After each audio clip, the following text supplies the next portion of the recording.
observed that for every woman there was a masculine aspect within her psyche, the archetype of the Animus, and for every man a feminine counterpart, the Anima. The Anima is an archetypal form expressing the fact that a man has a minority of feminine or female genes. Yeah.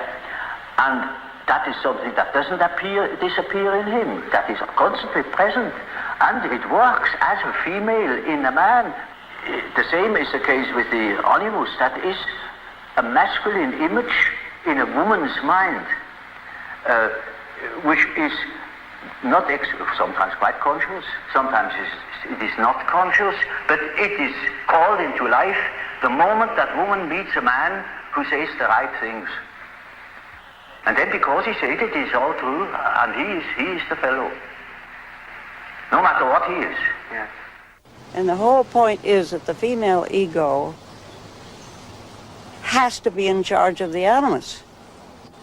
Now, that's not a generally accepted idea, because the old hangover of you lean on men and men will somehow make your life interesting or something, and you just lose all your own ideas or innovations or creativity.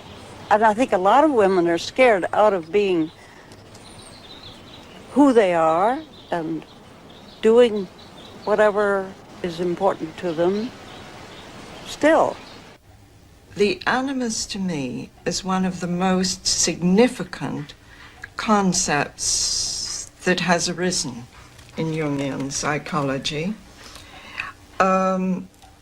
It speaks of the function that connects a woman with her deepest self and personhood, her creativity, the unformed that's forming as she ages, her work, her word, her ideas, herself, her person.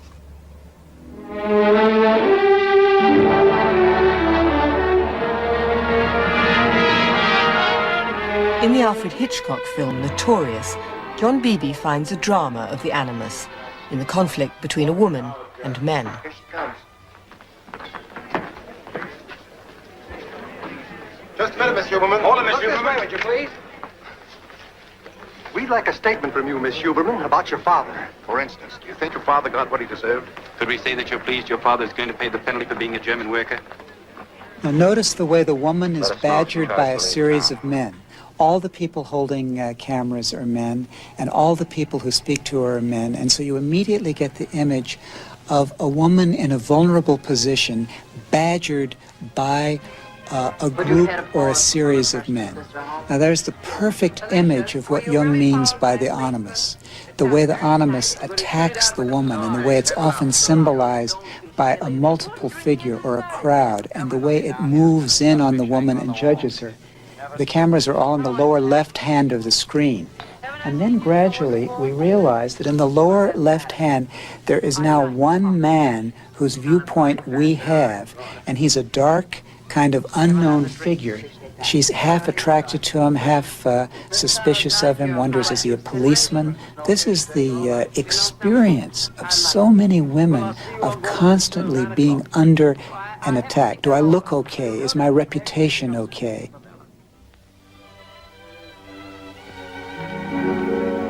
The camera turns, and finally he becomes a personality in his own right. Indeed, he's Cary Grant.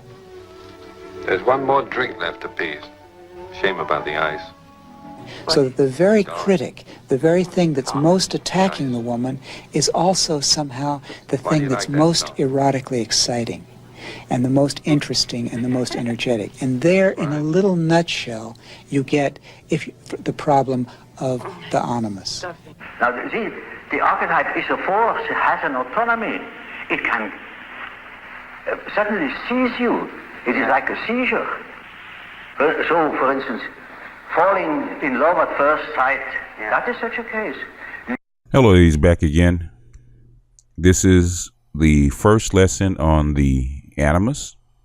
And as you've seen from the first clip, you see the Master Jung himself actually describe what the phenomena of the Animus and the Anima actually are. He describes them as subconscious archetypes because you have a minority of cells or a minority of genes, as he calls it, that operate as the opposite sex, which is fully symbolized by the yin-yang archetype, as we have described, as above, so below. When we describe esoteric male and female nature, each has a little bit of the other in its makeup. Just as in previous videos and presentations, I showed that there is a little bit of estrogen in men and there's a little bit of testosterone in women. But the dominance of each determines the main characteristic, but there always is a little bit of the other in one that needs to be expressed. And that's what the Anima and the Animus represent. As with the yin and yang symbol, the dots represent the minority. The dot represent what needs to be expressed and it needs to be developed, but it's always expressed through, as Jung says, in archetypes, as symbols. Now, as we've talked about in the male anima, as I've done a few years ago, the anima does act like a woman because it does the job of the mother, does the job of the nurturer, does the job of the protector, the job of the procreation, of giving birth to the ideas. The animus does the opposite. The anima is the protector, or the protector element, the hero, the wise sage, or the wise old man. The creative process, the seeder, that's where a woman's seed for her creativity is. Now, her feminine will nurture it, but her creativity comes from her animus, or her masculine. Her independence comes from her masculine. Her true independence and her self-esteem and her independent image of herself doesn't come from the feminine, it comes from her masculine. So if you see women with these issues like body image and low self-esteem and low confidence, that comes from a underdeveloped masculine or underdeveloped animus. Now you notice the difference in the way that the male and female projector animus or get attracted or get imprinted by their animus or their anima.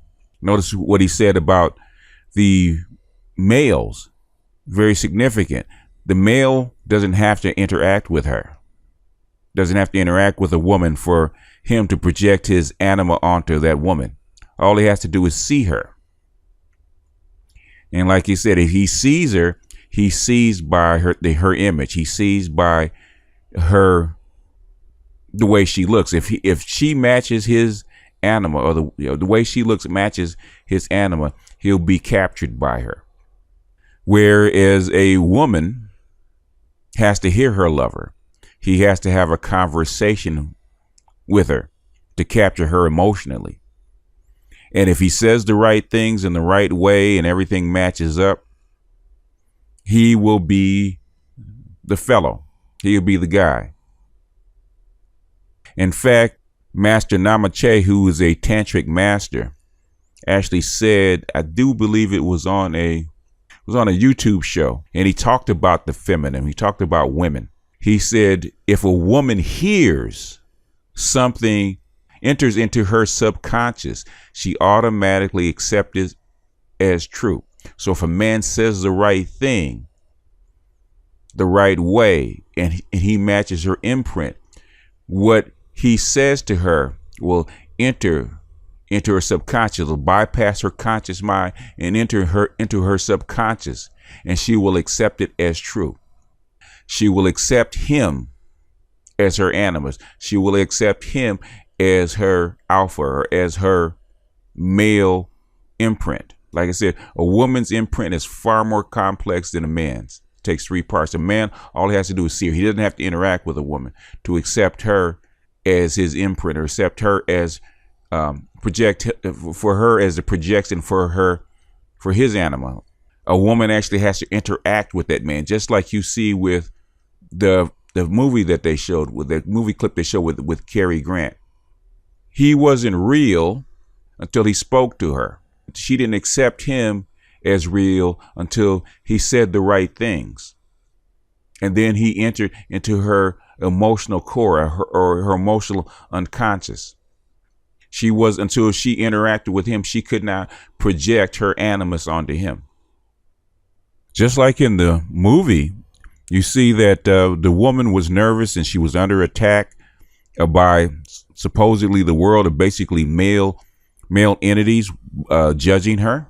And she didn't feel comfortable within herself until she bonded to her animus, because her animus, or her hero or her protector, is supposed to shield her from the voices of the outside world. Her animus, or who she projects her animus onto, is expected to protect her and guide her through the world, and basically make her feel worthy. Give her the image of herself that she desires. That's what her animus is supposed to do. That's probably one reason why women are so predisposed to male flattery and male attention. Here's an interesting diagram about projection and what we do to each other as far as projecting your internal male and female onto another person. The animus or the anima are archetypes. Archetypes are universal energy patterns that are looking for ways to express themselves in the psyche of people. And for women, your animus is a energy pattern that's looking for a way to actually get out and express itself like a living thing. Like anything that's living, and an energy pattern is a living thing. All things are energy patterns, are actually looking for themselves to be expressed in the material world. So if you suppress your animus, or try to suppress your animus, it's going to look for a way to express itself outside of your body. So if you don't develop your animus inside of your body or inside of your head, it can express itself onto another person. Basically, you're giving up your unconscious control or your emotional control to a person outside of you. And that can either be good or it can be bad. So you see a lot of women with an underdeveloped animus that seemingly have it all together, and they're always dating losers or the same kind of loser type, because that animus, or the weakened animus, is looking for a way to express itself. And a lot of women go through a lot of trial and error and hurt because they don't recognize their underdeveloped animus, and they don't do the work to actually build it up. Internal work is very difficult, and people are very lazy. So they look for a shortcut, and a shortcut is to find a person that matches your imprint or matches your animus or anima, and allow that person to express it on the outside world instead of you doing it and developing it internally into your own psyche. Basically, if you think back to the yin and a yang symbol, those are holes. Now they actually can be filled with the opposite sex if they're developed, or they become holes, and all holes in a psyche need to be filled, and they can actually be filled on the inside or expressed on the outside.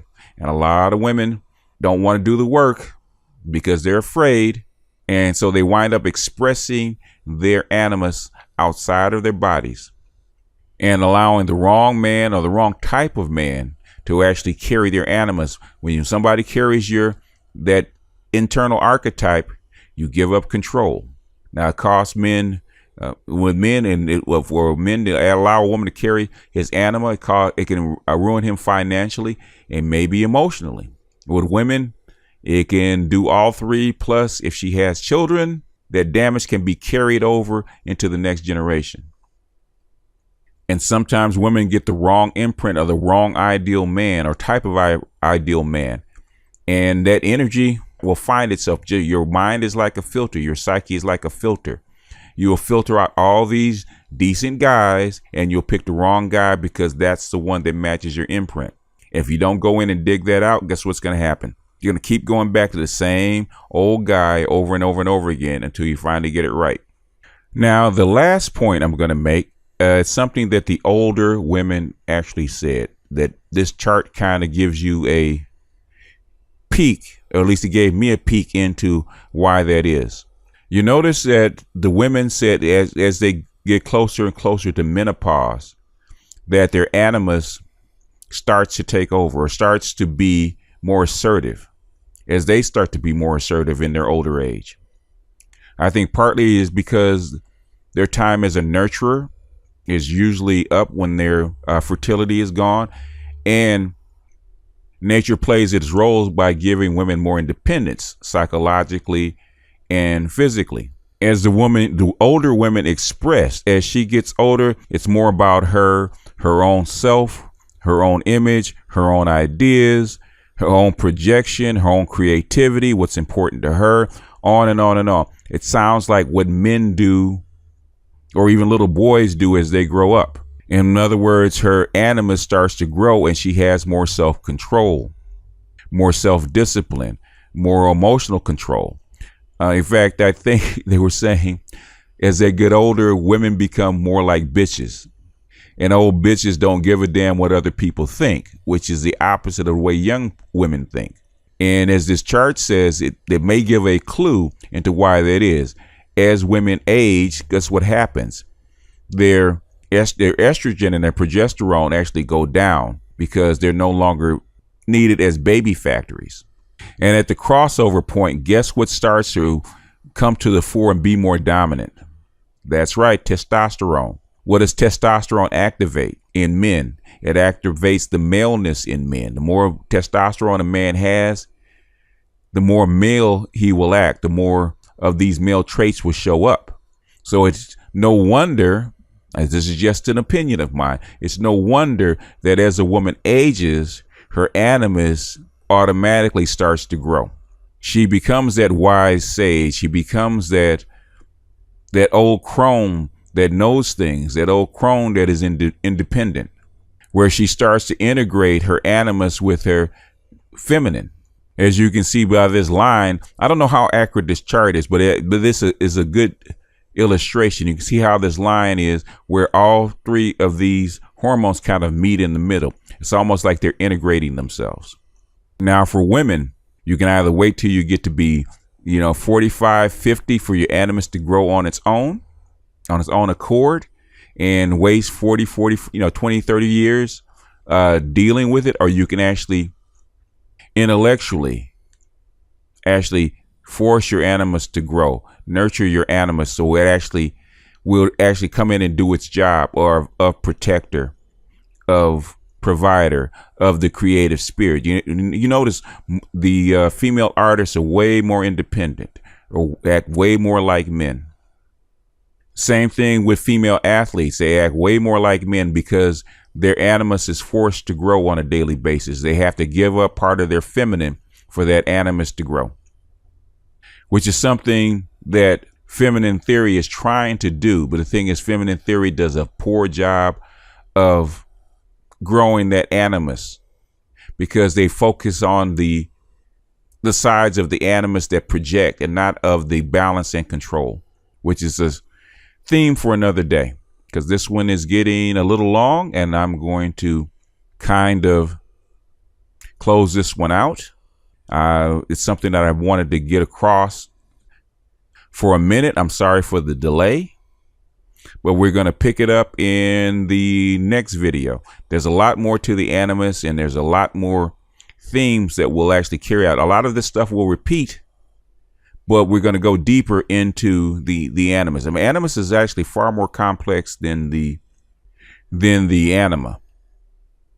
For men have to actively grow their anima because the anima needs to be nurtured and needs to be grown, just like a woman needs to be nurtured and she needs to be grown. So a man has to actively seek out his anima in his head and actually treat her like a woman. It's a little harder for a woman activating her animus because she has to prod that animus into action, because the animus is the actor or the active part.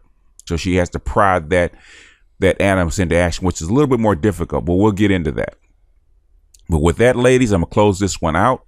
Hope you have something to ponder, to think about, to consider on this one. But till next time, this is BGS out.